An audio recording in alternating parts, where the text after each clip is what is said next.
বলেন আপনি কিভাবে গেলেন কুমিল্লা শহরে, কিভাবে কি প্রতারণার শিকার হলেন সেটাও বলেন দেখি। আমরা বাস থেকে নামি এই অটো চাইতেছি আর এই জোর করি এই অটোওয়ালা আমরা এই বকুল স্যার ভালো ন বলি এই বকুল স্যারের ওষুধের মারে খাওয়াইছি কিছু নকই জোর করি হে ডাক্তারের কাছে নিয়ে গেছে কিছু যে হে ডাক্তারে কোনো হরিকে নিরিকে দে না হে ডাক্তারের কাছে এক স্লিপের ওষুধ খাইলে ভালো হয়ে যাবো এমআরআই করন লাগবে না।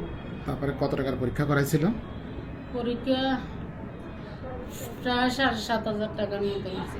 7,500 টাকা। ওষুধের 9,500 টাকার মতো গেছে।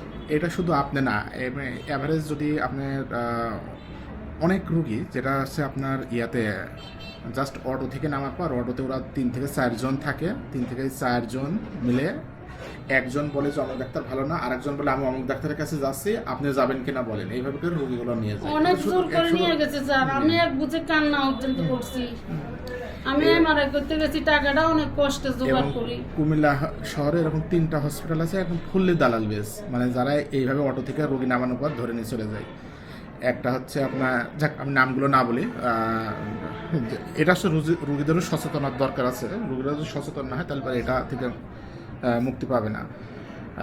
এই জিনিসটা সবচেয়ে বেশি হয় আপনার হচ্ছে আপনি যখনই বাসে থেকে নামবেন ওই জায়গায় নামার পর থেকে শুরু হয়। জি, নামার সাথে সাথে স্যার হাত ধরি টানাটানি করি, তারপর নিয়ে অটো তুলে গেলেছে। এই ক্ষেত্রে রোগীদের প্রতি আমার একটা মেসেজ থাকবে এরকম যে আপনারা কুমিল্লা শহরে যাওয়ার আগে অবশ্যই জেনে বুঝে, বা এমন কেউ আছে যে এই সম্পর্কে অবগত, তাকে সঙ্গে করে নিয়ে যাবেন।